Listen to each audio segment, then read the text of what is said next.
If you have access to a Bible, join me in Proverbs chapter 6, and this will set the stage for our discussion tonight. Proverbs 6, beginning at verse 6 and reading down through verse 11. Proverbs 6:6. Go to the ant, you sluggard. Consider its ways and be wise.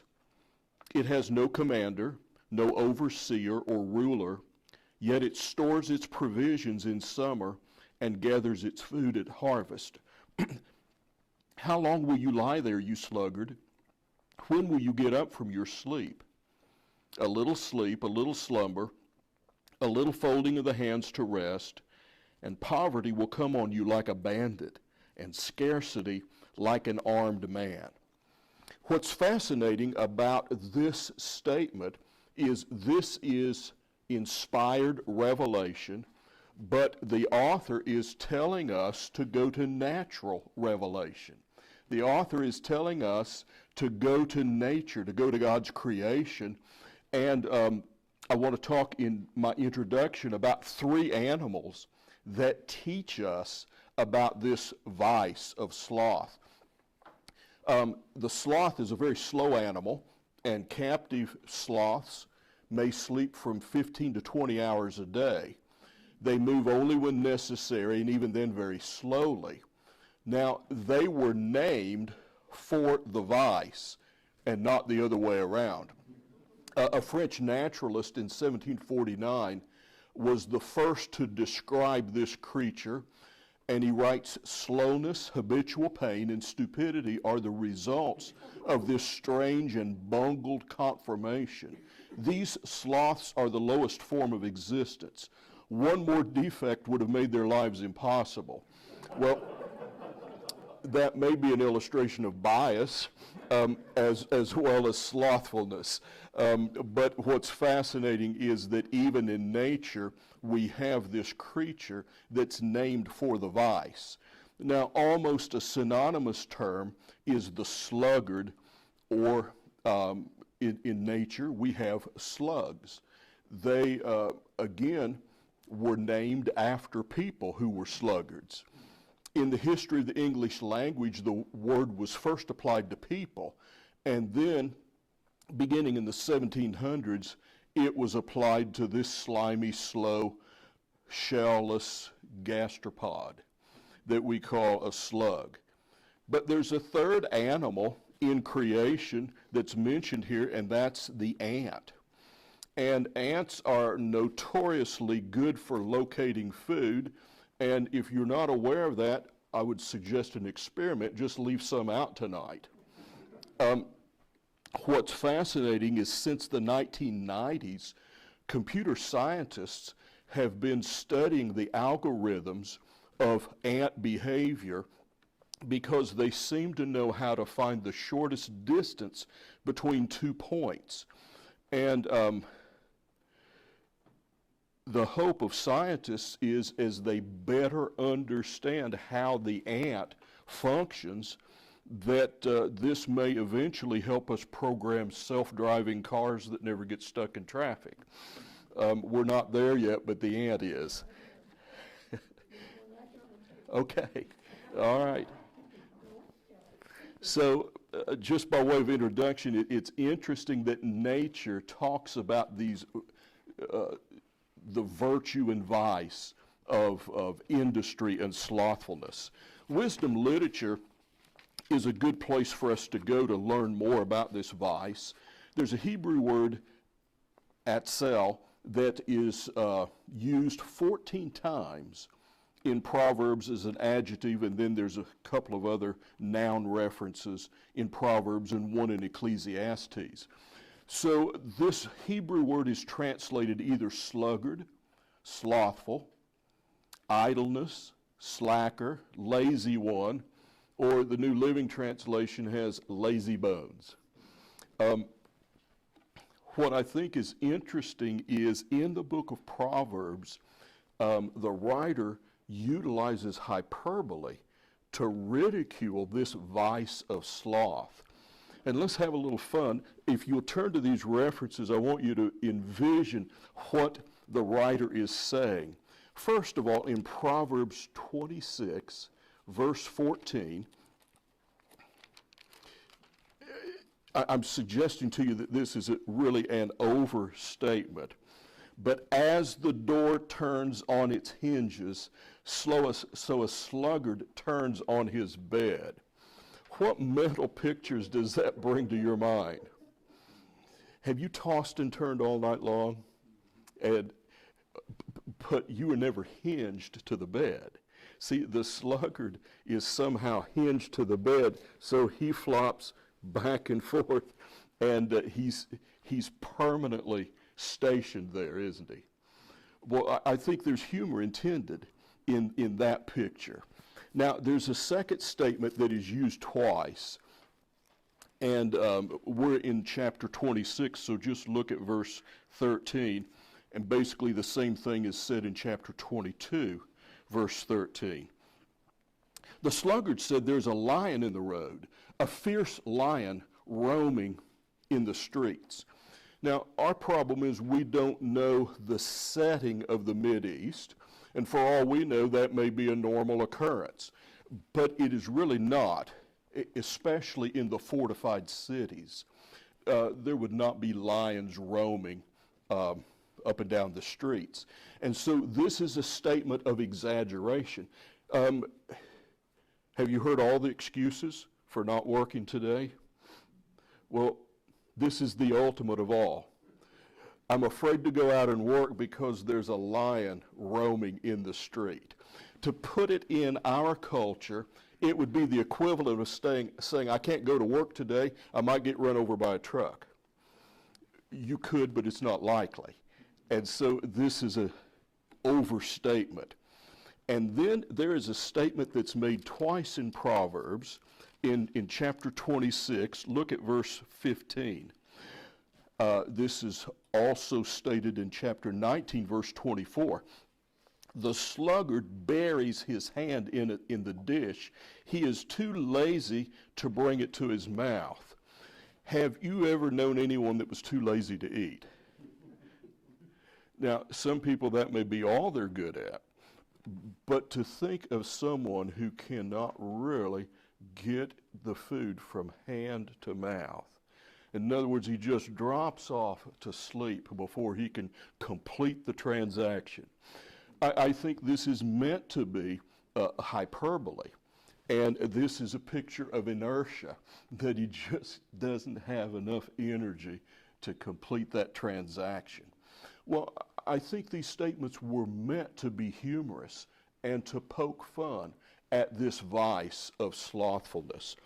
There's a good deal said about slothfulness in the book of Proverbs, and I came across a really good outline.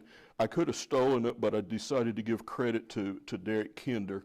In his analysis of the book of Proverbs, look at this outline. He says that the sluggard will not start things, the sluggard will not finish things, and the sluggard will not face things. That's a tremendous outline. Let's look at some verses that bear that out. Proverbs 6, 9 and 10. How long will you lie there, you sluggard? When will you get up from your sleep? A little sleep, a little slumber, a little folding of the hands to rest, and poverty will come on you like a bandit. And so basically this is a picture of procrastination. The sluggard will never start anything. And then in chapter 12, verse 27, the sluggard really does not finish anything. The lazy man does not roast his game, but the diligent man prizes his possessions. And then finally, the sluggard will not face things. In chapter 26 and verse 16, the sluggard is wiser in his own eyes than 7 men who answer discreetly. And I think the picture here is that he doesn't want to face reality, because it may mean that he'll have to get up off his lazy bones and get to work. And so throughout Proverbs, we have this theme of industry. And then once in the book of Ecclesiastes, there's this overstatement again. Ecclesiastes 10 and verse 16, or verse 18, if a man is lazy, the rafters sag. If his hands are idle, the house leaks. And so here's a person who's too lazy to fix the roof. Of course, he can't fix it when it's raining, and when it's not raining, it doesn't need fixing. So that's kind of like the lion in the street, isn't it? But there's another aspect of this. The sluggard is exasperating to all those who are around him. And I'm going now to Proverbs 10 and verse 26. As vinegar to the teeth and smoke to the eyes, so is a sluggard to those who send him. In other words, vinegar sets us on edge. Smoke in our eyes burns. And so this is the sting of disappointment. The sluggard's unreliable and procrastinating nature makes him a constant source of irritation to all those who do business with him, and a shame to his parents as he destroys the family inheritance. Now, Bruce Waltke has a 2-volume commentary on Proverbs that's a part of the New International Commentary on the Old Testament. Our own Dr. Oswald has a 2-volume set on Isaiah in that same set. But Waltke observes that Proverbs does not have a word for a workaholic. The sluggard and the diligent are contrasted as vice and virtue. You may remember, as Dr. Oswald kicked off this series, that there was this talk about the golden mean. And Waltke observes that there is no golden mean between work and sloth in the Bible. It seems like that the Bible in the Old Testament is just purely saying we need to be diligent in our work. But I want to go outside Scripture and talk about how this concept has evolved in our culture. And I put in your notes a word that's an English word, although we don't use it.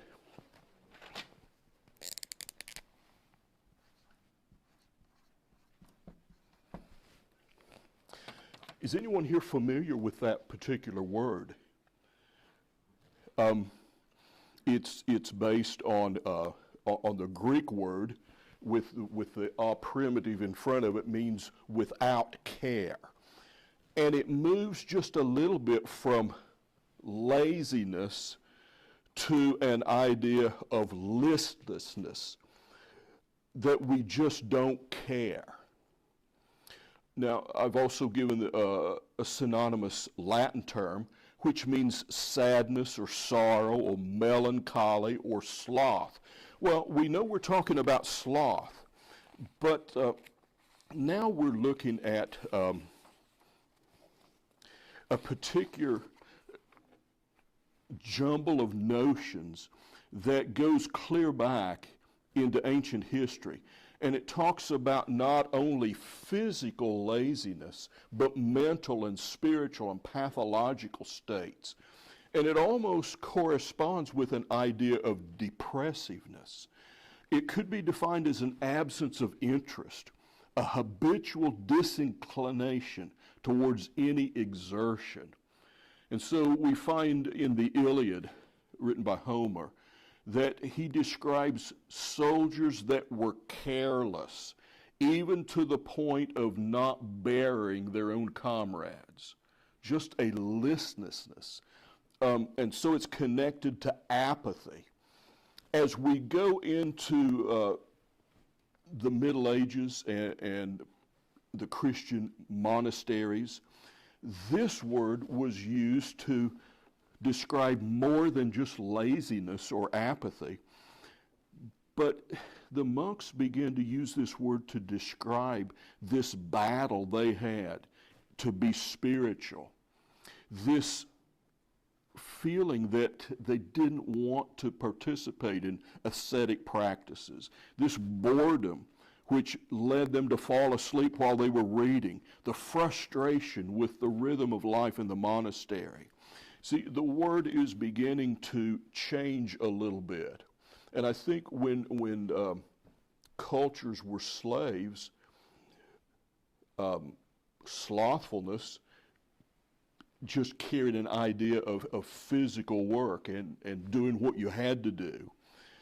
But among the desert fathers and mothers in the 3rd century, there were several thousand monks. They spent their time fasting, working, and worshiping, often in isolation.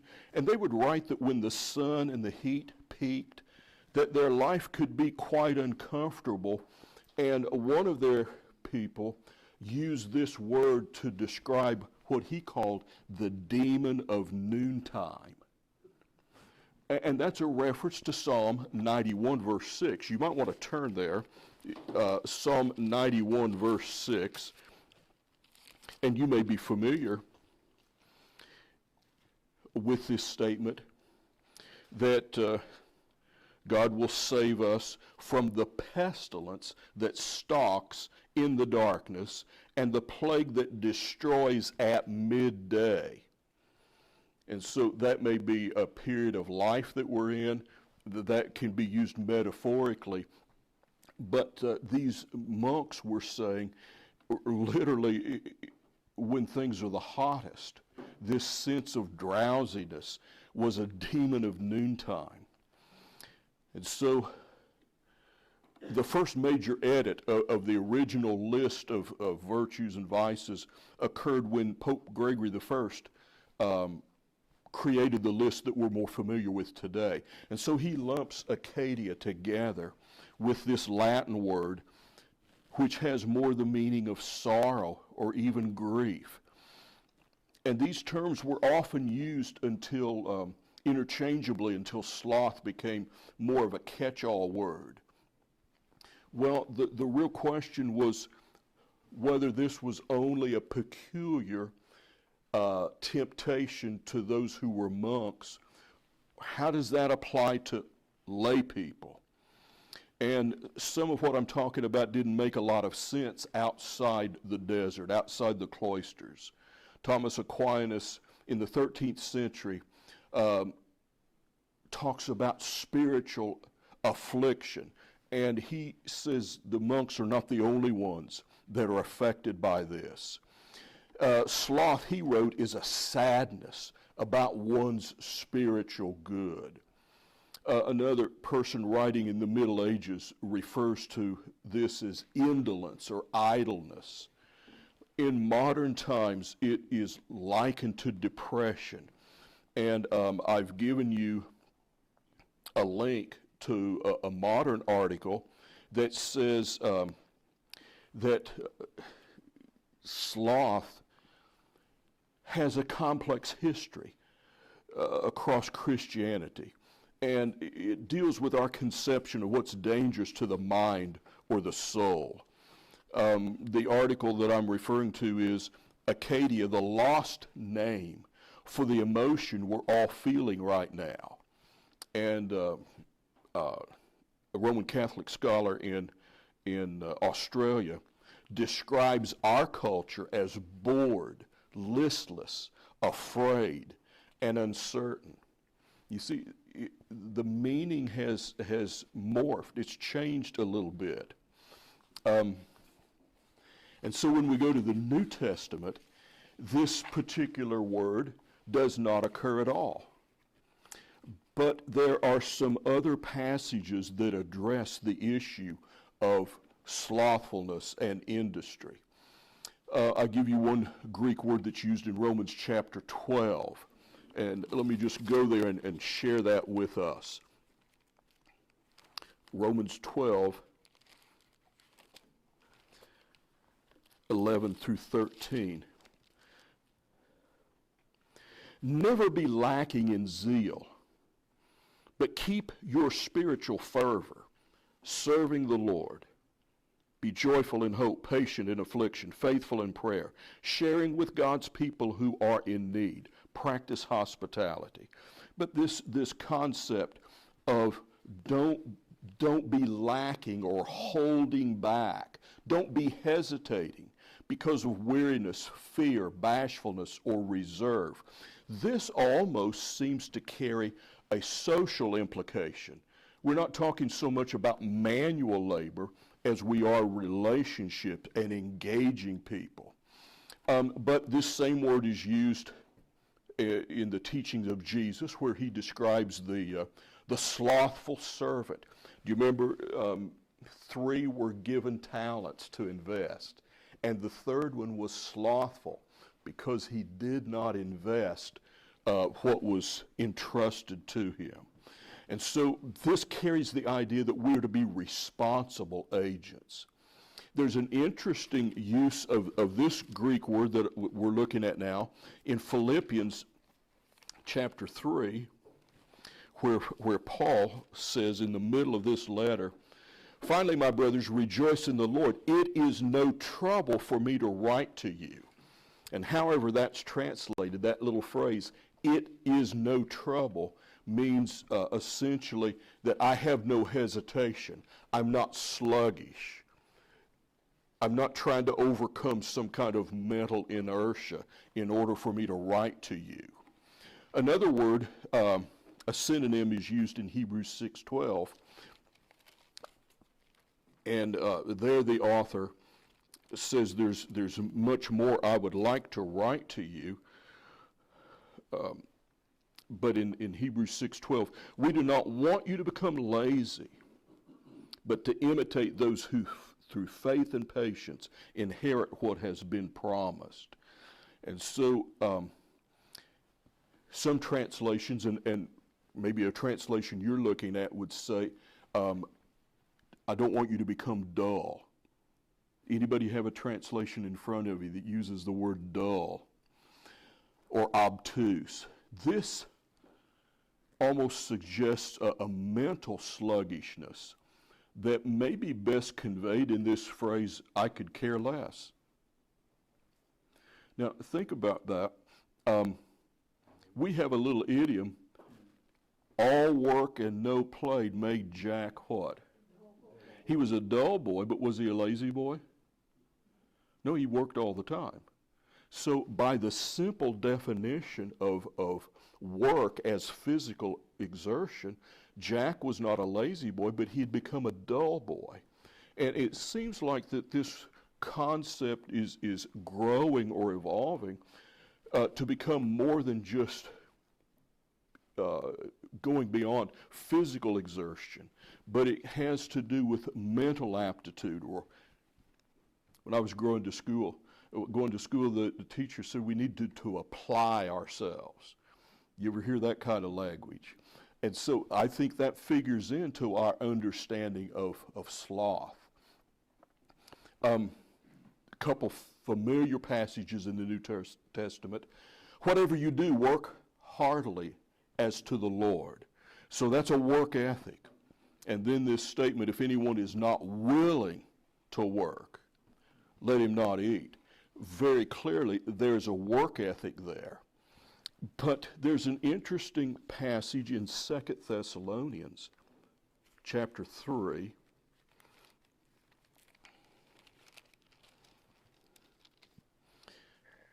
Verse 11. We hear that some among you are idle. Of course, that's slothfulness. They are not busy, but they are busybodies. Now, there's an interesting turn of phrase there, isn't there? It seems to be saying that they are out of order because they are not taking responsibility for themselves, but they're also out of order because they are interjecting themselves into other people's areas of responsibility. And so this is wasted labor. They're going in circles by minding everyone else's business and neglecting their own. So I've surveyed what the New Testament says about a work ethic, and in culture, it was Max Weber, 1905, who apparently coined the term the Protestant work ethic. Sometimes it's referred to as a Puritan work ethic. Sometimes it's referred to as a Calvinistic work ethic. But in any case, the emphasis is on hard work, productivity, and excellence, that we minister to God as a priesthood of believers, and there's no distinction between secular and sacred, no distinction between clergy and laity. I think that's the Protestant idea. We're not trying to promote a sectarian understanding so much. We're not implying that other people outside the Protestant faith are slothful, but we're saying that there is this inherent in this Protestant work ethic, that we're to be responsible, faithful, and if we're making furniture, or if we're teaching, or if we're ministering in whatever way, we're to do it all to the glory of God. And that's not just the function of a special class of ordained people, but that's the function of all who are Christians. Now, it seems that the Old Testament does put forth a pretty strong work ethic, and it seems to be supported in the New Testament. But there is a balance, even though Bruce Walke said that there didn't seem to be a golden mean between work and slothfulness. I think it's implied that we can go too far in this matter of work. It can degenerate into something that is driven, this workaholic, pull yourself up by your own bootstraps mentality. So the dignity of labor has to be balanced by the Sabbath principle, that all we do is to the glory of God, but even when we're not doing anything, we glorify God by obeying Him and resting in Him. You know, in the Ten Commandments, there's this statement, 6 days you shall work, and then the seventh day is to be holy. I would submit that many people break that commandment by not working, and then there's another category of people that break that commandment by not resting. And we all have to find a balance there, don't we?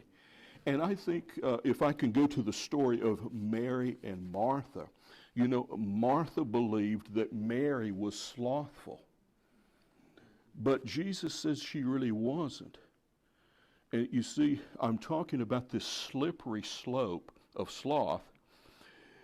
Once we think we've got it, and that those people are slothful, but I'm not, we may find out that it's not that easy to define. And there may be other factors that we have to take into account. I'm moving now to Wesley's own statements on sloth. His sermons express a very strong work ethic. In one of his expositions on the Sermon on the Mount, he says a Christian abhors sloth as much as drunkenness and flees from idleness as he does from adultery.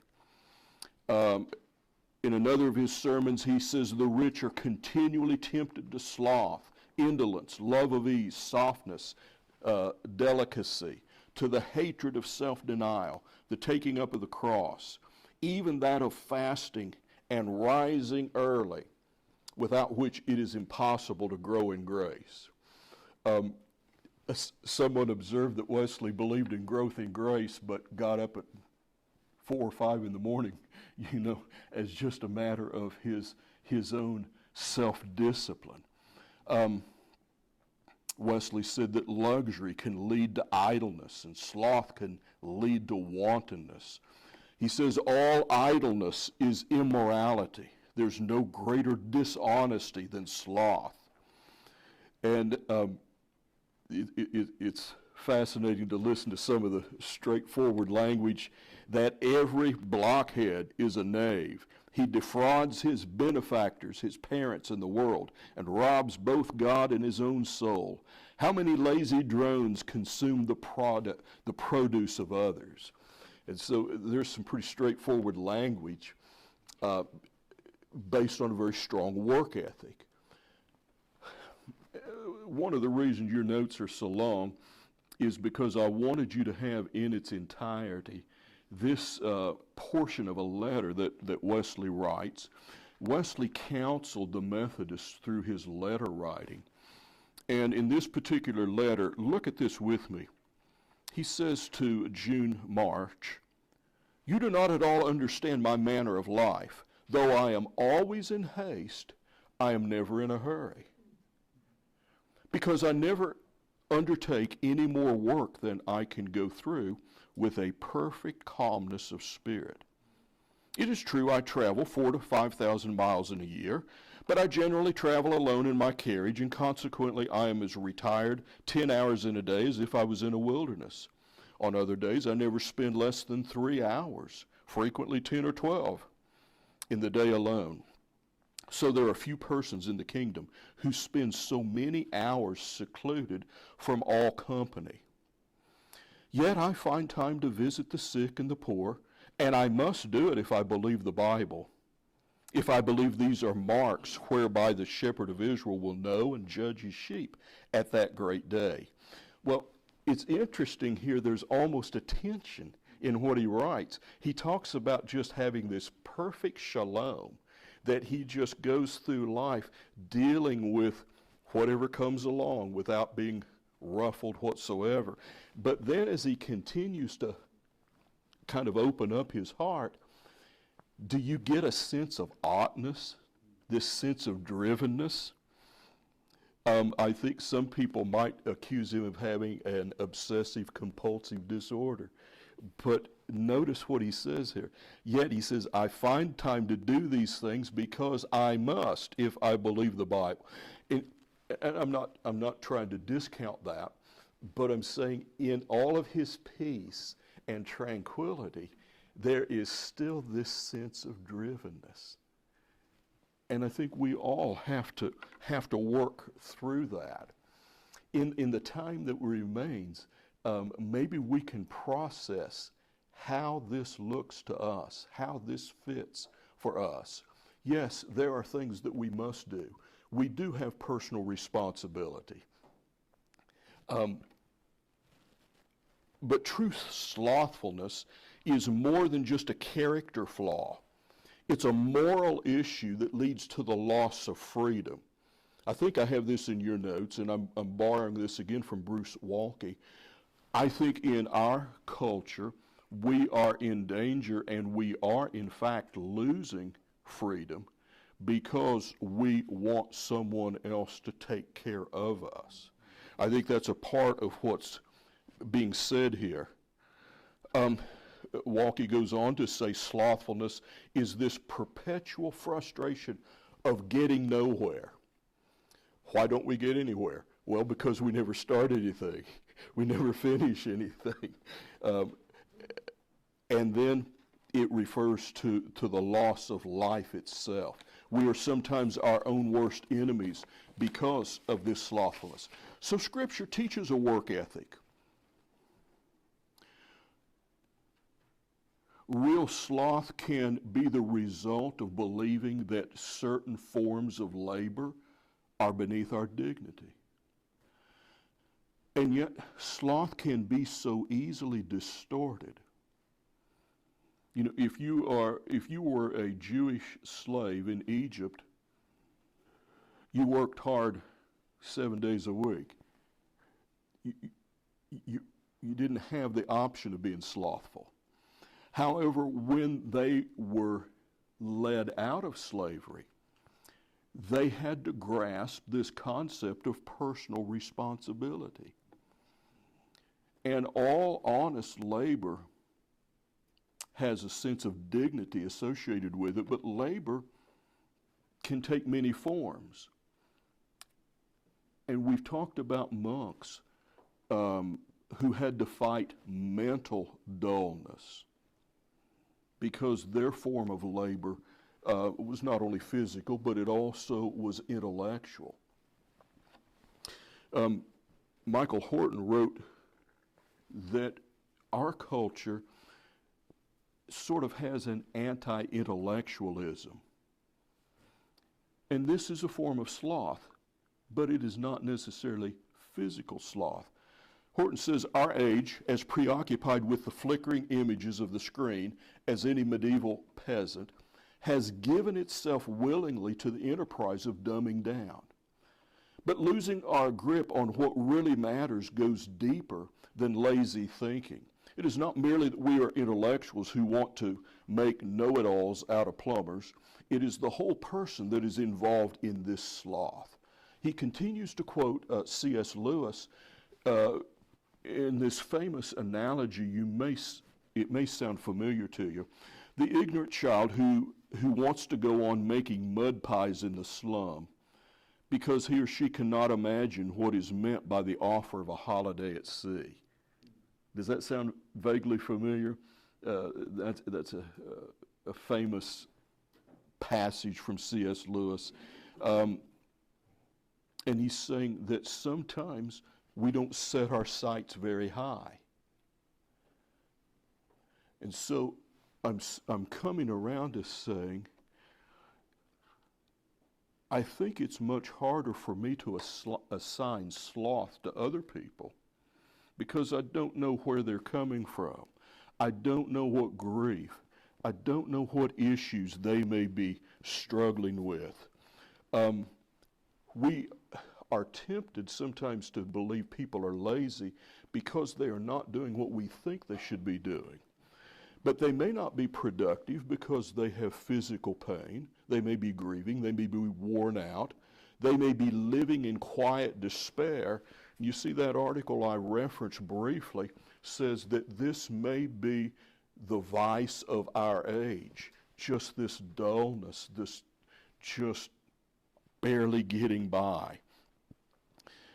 Wesley, in one of his better statements, says, the longer I live, the larger allowances I make for human infirmities. I exact more from myself and less for others. Well, I think that's a virtuous statement, and it tends to be the reverse in so many of our lives. We look across the fence, don't we, and think the other person is slothful because they're not doing what we expect them to do. This then becomes a matter of self-examination. Are we productive? Do we take responsibility? Are we doing what we do to the glory of God? You see, there's different vocations. There's different stages of life. Is it wrong to retire? Should we always be working?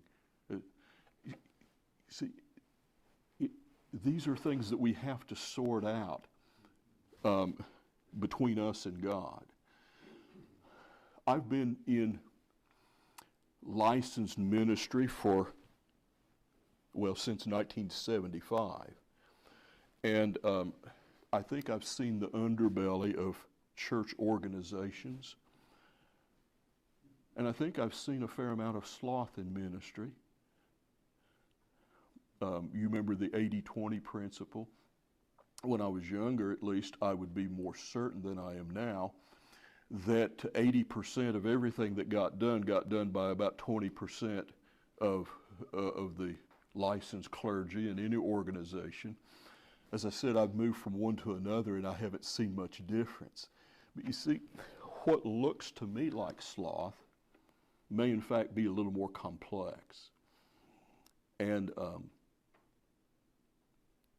as I come to the closing part of my life, I want to be motivated by the very last verse of 1 Corinthians 15, which is verse 58. Therefore, my dear brothers, stand firm. Let nothing move you. Always give yourself fully to the work of the Lord. How do I do that as a retired pastor? Well, that has to be worked out. But I should always give myself fully because I know that my labor in the Lord is not in vain. But so much of what looks like sloth is people who are convinced that nothing matters. And that's really this complex definition of what slothfulness is.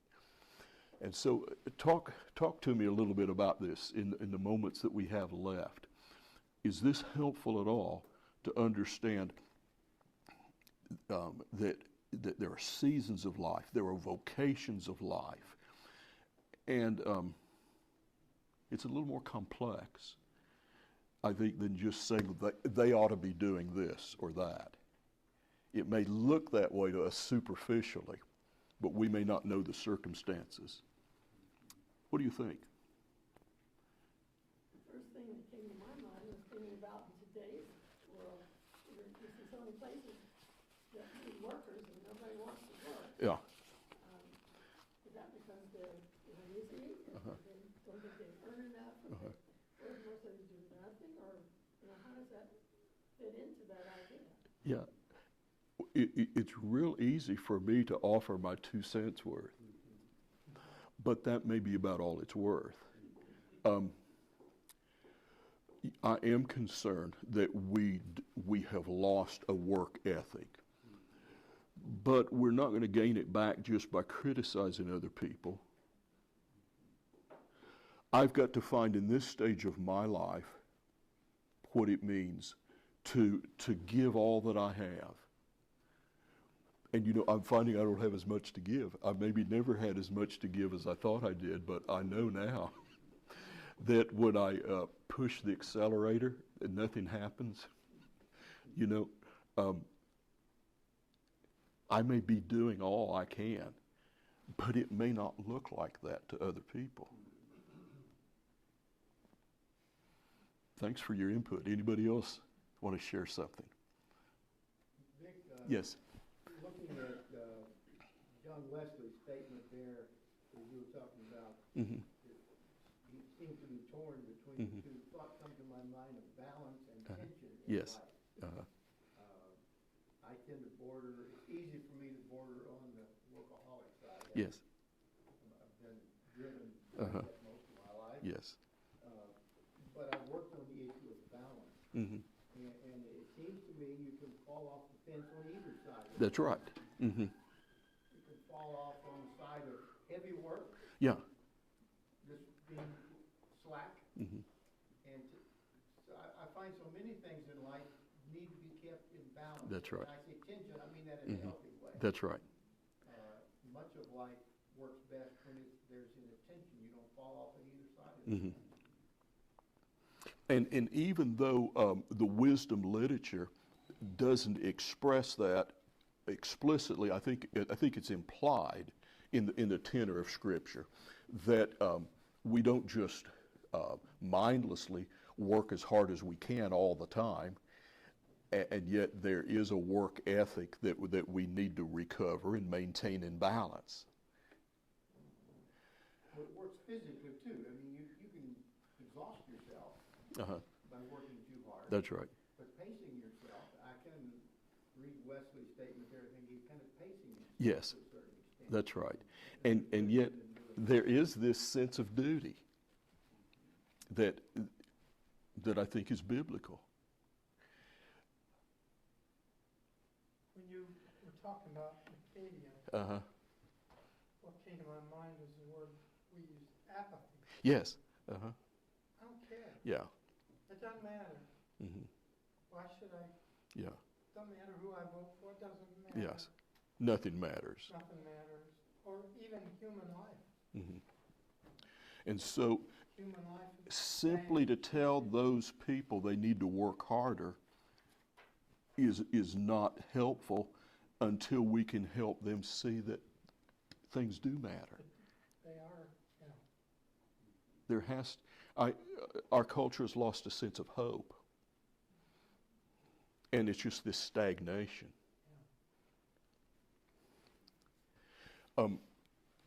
In order to stimulate the discussion and be a little transparent, my father came back from the Korean War with post-traumatic stress disorder. And what I think that meant for him is he was stuck in high gear, and he could never downshift. Dad normally worked 2 to 3 jobs, normally slept 4 to 5 hours a night, and that was restless type sleeping. He was a hard man to work for.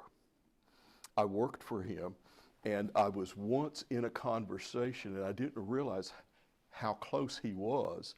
And I just made the statement, my dad is the hardest man I've ever worked for. And I didn't realize until I said it that he was within earshot. And out of the corner of my eye, I saw him swell up with pride. But I didn't mean it as a compliment. He took it as a compliment, and I let it go. But you see, Dad had a strong work ethic, but it was not balanced. I've had to learn to downshift. I've had to learn to let go of some things. And that's been a lifelong pursuit that I've not always been successful at. I think one of the commandments that I may break the most is to rest on the Sabbath. It's hard. I want to do something. I want to be productive. I want to earn my keep. I want to justify my existence. And yet I don't have to. You see. I'm just curious, how old was your father when he died? Well, he's still living. He's still living at 93. And in God's strange providence, he's bedfast. He may be getting all the rest now, and I don't mean this in a flippant way at all, but all of the rest that he avoided during a lifetime, he's getting it back to back now. I don't understand God's providence completely, but Dad is resting 24 hours a day now, and he's not the man I knew, because he never could rest. And I'm just suggesting that we grow up in these kinds of atmospheres and have to unlearn, have to find the balance, different seasons of life. My family didn't go to college. They were blue-collar people. And Dad used to tell me that at camp meeting, when there was any work to be done, the clergy always had a white shirt and their hands in their pocket. But he said there was one preacher that would get in and work along with the rest of us. And that made such an impression on me. I wanted to be known as a hard-working preacher. I thought that would inspire my congregations. Frankly, I think most of them just let me do it all. I don't think I was too successful in inspiring anybody, but I worked hard. At least I thought I did. At this point in life, I still go back to that verse in 1 Corinthians 15:58, that my labor, whatever I did, is not in vain. And neither is anyone else's if we do it for the glory of God. What we're talking about here in concrete terms, we're neither to burn out nor rust out. Yeah, that's right. Yeah, that's good language. I grew up hearing that. Yeah, we want to do what we can, but the weight of the world doesn't necessarily rest on my shoulders or yours individually. It's a team effort. And if we're not careful, we criticize people on our team because they don't do it like we think it ought to be done. That doesn't necessarily constitute laziness or slothfulness. Any closing thoughts as we wrap this up? You're saying Aristotle was right. Yes. There is a golden mean. There is. And the slippery part of this is it's awfully hard to find. And when you think you found it, there may be several people come along and want to suggest otherwise to you. I'll close by telling you that my wife spent a week in D.C. with the 8th graders and had this trip planned out meticulously, and it went very well. But her greatest source of frustration was that everyone tried to tell her what they ought to have been doing or what she ought to have done.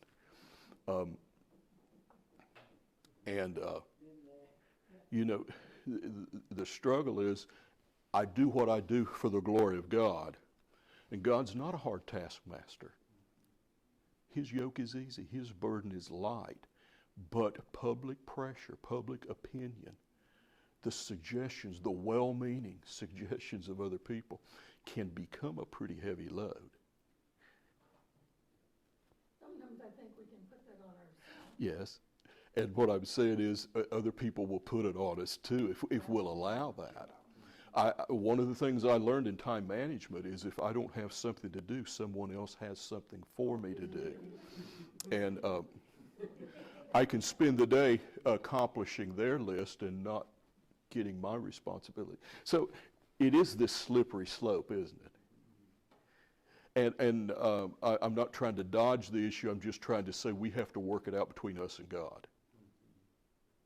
And He's not as hard to please as some people are, because all He asks is for what we have. And we may not have all that much, but He's pleased with it. All right. Did you get your money's worth? You want me to close, or Josh, you want to close? Father, help us to be responsible, to be influential, and to do all the good we can. But help us to realize that You're God and we're not, and at the end of the day, we have to rest, and You don't. And You're there running the universe 24/7, and we have to trust You to do what's best. You don't need our advice, but You have dignified us by allowing us to be co-workers with You.